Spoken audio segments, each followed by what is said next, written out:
Welcome to the Mobile Home Park Mastery Podcast, where you will learn how to identify, evaluate, negotiate, perform due diligence on, finance, turn around, and operate mobile home parks. And now, here is your host, the fifth largest mobile home park owner in the United States, Frank Rolfe. Virtually every mobile home park buyer at one point or another will run into some kind of hurdle that threatens his ability to buy the mobile home park. This is Frank Rolfe, the Mobile Home Park Mastery podcast series. We're going to be talking about the top 7 deal-killing hurdles. Now, what is a hurdle? Does a hurdle mean a roadblock that stops you? No, the whole point of a hurdle, if you look at the definition of a hurdle, it's an obstacle or a difficulty, but the point is you try and get over it. So what we're going to be talking about here are the top 7 ones that are the most difficult to get over, why they're so difficult, and then what the steps are to get over them. So let's start off with number 7, private utilities. Now, what are private utilities? Private utilities typically would be defined as well water or some type of sewer other than city sewer. There's basically 3 options. There's septic, there's what's called packaging plant, where the sewage goes into a general vat where it's treated like a typical city sewer department does.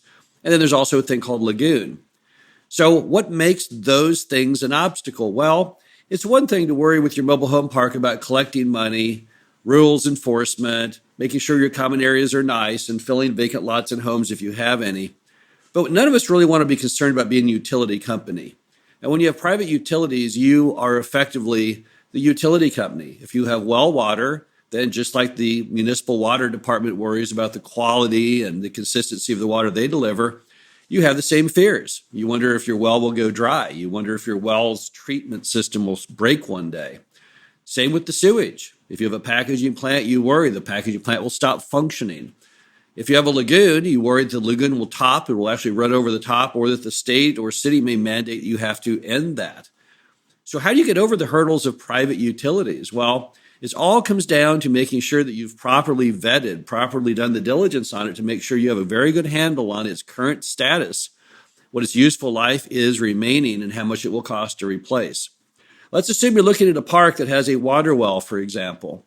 The water well, the well company tells you, is on its last legs. Well, it will probably cost you $10,000 to $20,000 to rework that water well and make it work again. So you have to load that into your budget. Perhaps $10,000 or $20,000 will not work. Maybe when you add that into the budget, your economics on the deal doesn't work anymore. Possibly you get worried because they tell you that, well, your well right now is working, but the water table is really dipping down due to the drought. And for all we know, your well may go dry soon. Again, these kinds of concerns, you can't just blow them off. You have got to quantify them. You have to come up with a plan A, a plan B, a plan C for any possible eventuality and know how to pay for it. So when you're looking at private utilities, and we have some in our portfolio, it's not a deal killer, but it is a deal hurdle. All you have to do, though, to realize whether it is a deal killer or not, is you've got to quantify to the dollar what it's going to cost you to replace or fix that system, what the likelihood of it needing replacement is as far as how many years, and how you're going to pay for that. You'd not be a smart buyer, for example, if you bought a packaging plant that you're told has only a few years left to go. They normally have about a 50-year life. Let's assume your packaging plant was built in 1970, and they tell you it may blow at any moment, and if it does, it will cost you $500,000 to fix. If you don't have a plan to pay that $500,000, if you don't have a plan of what to do the day it breaks as far as keeping the sewage working in your park, then you can't buy that park. That's a hurdle that you've not figured out a way to get over. But for most buyers with private utilities, you can achieve a quantification of how high that hurdle is, but that's all part of what you do in the due diligence process. Let's go to number 6, master metered electric. Well, that's kind of like a private utility, but it's a little different. You're not providing the utility. You're not creating the electricity, right? The electricity is coming to you from the power company. They have one big meter at the front of the park, and then it bills you, and then you have little meters at each resident, and then they have to pay you based on their allocated amount of electricity used. So what's wrong with that system? Well, what's wrong with the system is you own all the lines. You own all the meters. You're responsible to make sure that the power is working. You're responsible to bill it and collect it. And it's a lot of work and effort people don't want to do. You typically can't make any money. You're not allowed to make a profit with your master metered electric system. So basically, it's a liability. You're spending money to keep that thing in operation, and you can't recoup it from the customer.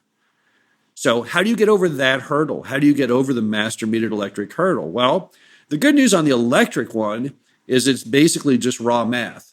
Your park is built to handle so many amps. There's so many amps of power that can flow through all those lines on all those poles in your mobile home park if you have a master metered electric, or underground if it's an underground master metered electric system.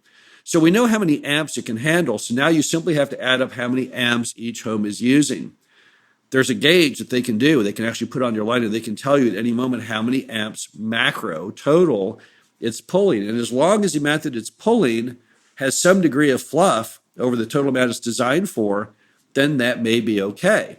You'll still have to always be mindful of that, periodically check it, and also make sure that if you add any additional homes to that system, that you know how many amps those pull, so you're always on top of how many amps you're pulling. But it's something you can get a handle on. Once again, it's a hurdle. It's not necessarily a deal killer, but it is a deal hurdle, and it can be a deal killer in certain instances. But you have to get a finite handle of where your system stands. Is your system capable of handling that amount of amps, or is it not? Additionally, what will it cost as equipment wears out logically over time? What will it cost to replace those lines and poles? And will the city allow you to replace those lines and poles?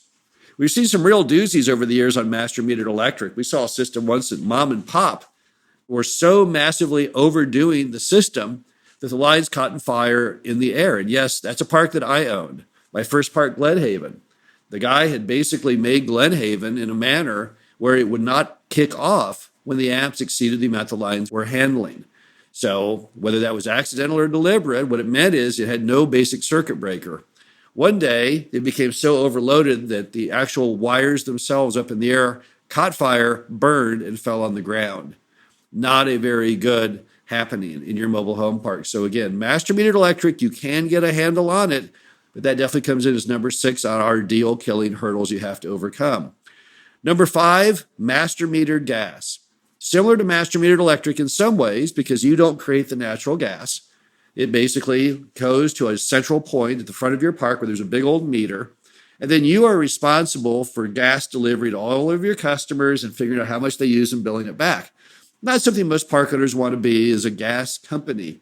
But master metered gas has a few complications we need to discuss that have nothing to do with master metered electric. The first one is master metered electric, for the most part, the utility itself is flowing through something that wears well when exposed to the elements, whether in the ground or out of the ground. But master metered gas traditionally is an old metal pipe. And that old metal pipe, over time, it corrodes, it can rust, and it can blow little holes in it. When it blows little holes in it, you are leaking gas into the land, into the atmosphere. And we all know what that can do. It can lead to a fire or explosion. So problem number 1 with master metered gas is, unlike master metered electric, there's a lot greater element of risk because you have to know how those pipes are built. And you're responsible if something goes wrong with them. You might have to relay the whole system, and that can be very, very expensive. Another problem you have with master metered gas is simply the delivery system itself and the fact that if anyone severs the delivery of your gas, if the gas company turns off your gas system for any reason, they will not turn you back on until such time as you pressure test the system. So what does that mean? It means that you go ahead and disconnect from natural gas. You put air pressure throughout the pipes of your park with a meter on it, and you see if the meter shows that you can hold the air pressure. If that meter declines even the most tiniest bit, they will not turn your gas back on. So unlike electric, where that doesn't occur, in gas, if your neighbor does something wrong, if some guy putting in a sign down the street hits the gas line and shuts the gas off, they will not turn you back on, even though you didn't do it, until you pressure test. It also means you'll have to run around to every home and try and relight the pilot light. It's a gigantic master metered electric. When you turn it back on, there's no pilot lights to light or problems in that manner. So master metered gas is another big hurdle. Now, how do you get over that hurdle? Well, master metered gas, unlike master metered electric, has 2 alternatives. With electric, there's no alternative. But with gas, you can go to propane, which means putting a propane tank at each home, or you can go to an all-electric park. Now, both are very expensive. Both are not a fast solution. To put in propane tanks, a typical propane company can only install 1 or 2 tanks a day. If you have an 80-space park and they're not willing to work on weekends, and you're only going to be able to accomplish 20 homes a month, you can see the complications there. So you have to be very careful on how fast the propane can be put in. And in some cities, they won't allow you to even use propane tanks. So you're going to have to not find the next plan B, plan C on that. The other option on master meter gas that failed is you can convert to all electric. If you are on city electricity, not master metered electricity, that means you would have to replace every gas-powered appliance in the home, which could be the furnace, the oven, and the hot water heater. And you'll also have to make sure that the home itself is wired sufficiently to handle that additional electricity. So again, master metered gas, far worse than master metered electric, and so it's a far taller hurdle you have to jump over. Next, phase one fails. We're going to count this as number 4 on our top 7 deal-killing hurdles. What does it mean? Well, you have to do a phase one environmental report every time that you buy a mobile home park, without exception, because you never know what terrible thing mom and pop may have done or a neighbor did to make your property polluted. And if it's polluted, it's going to cost you a whole lot of money to clean up.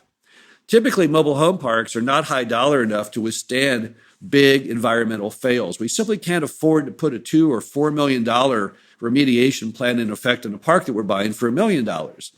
So unlike a hospital, which might cost $400 million to build, they can do that kind of thing. They can hit some kind of phase one issue, and they can jump over that hurdle by writing a big check and adding it onto the total cost of the hospital. Park owners traditionally cannot. But yet we've had cases where we got over the hurdle. Now, normally to get over the hurdle, what happens is you find that what caused the phase one to fail was actually improper. A lot of times over the years, park owners fire park managers, and in the park manager's opinion of how to best hurt his former employer, they'll often call up the Environmental Protection Agency and make a false claim against the park. The most popular of which is that the park owner has been burying trash, knowing that would trigger what's called an unofficial landfill, which would be a giant environmental problem. But often it never happened. We had a park once that failed the phase one because the EPA showed that there was an unofficial landfill on the property that had never been remediated. We thought it was baloney. The guy who did the phase one thought it was too. So he said, let's go ahead and do a little coring testing to see if there really is buried trash. And lo and behold, there was not. The EPA then took that off the record and the phase one passed with flying colors. But if you have environmental contamination, again, typically park owners can handle it. Now, if you really love the park and you're buying it really cheap and you fail your environmental, it's possible you can do a phase two, which tells you how bad it is, and then also do a study of what it would cost to fix it. And maybe, just maybe, you can pay for it. There's some things out there that are not that expensive. A buried gas tank can often be only maybe $20,000 or $40,000, and you may be able to factor that into the price of the park. But there are a lot of phase one fails that are simply beyond the realm of your pocketbook. If there was dry cleaning fluid, for example, utilized, those cleanups can often be in the millions of dollars. But to get over that phase one fail, the key is you've got to figure out, is it worth the effort? That phase one fail is based on nothing but the testimony of some former employee. I would say you might be able to go ahead and take that on, do a little more testing, and see if you can find that it is technically wrong. However, talk to your environmental engineer and find out exactly what you're talking as far as money and ability to fix. And if it looks like it's going to be a huge amount of money, a huge amount of time, it's not going to work for you. And I will also add, it also won't work for you to be able to buy it as far as your lender is concerned, because the lender is not going to loan money on a park with a phase one that has failed. So this is Frank Roth, the Mobile Home Park Mastery podcast series here. We're going the top 7 deal-killing hurdles. That takes you to items number 7 through 4. We'll be back again shortly to give you items 3 all the way to our grand winner, number 1, highest, most difficult deal-killing hurdle to get over. Thank you for listening to the Mobile Home Park Mastery Podcast. Be sure to visit us at mhpmastery.com to subscribe to the show, read our show transcriptions, and access all of our great information on mobile home park investing.